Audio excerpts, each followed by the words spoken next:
అమ్మకున్న గొప్పతనం ఎక్కడుంటుంది అంటే అందరికన్నా పనికి మాలిన వాడెవరో వాడినే అమ్మ ఎక్కువ ప్రేమిస్తుంది.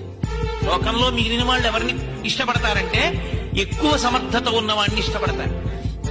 అమ్మ తనకి కలిగిన సంతానంలో అందరికన్నా అర్భకుడై, అందరికన్నా వెనకపడి, అందరికన్నా చేతకాని వాడైపోయిన వాడెవరున్నాడో వాడిని ఎక్కువ ప్రేమిస్తుంది, వాడిని ఎక్కువ స్మరిస్తుంది.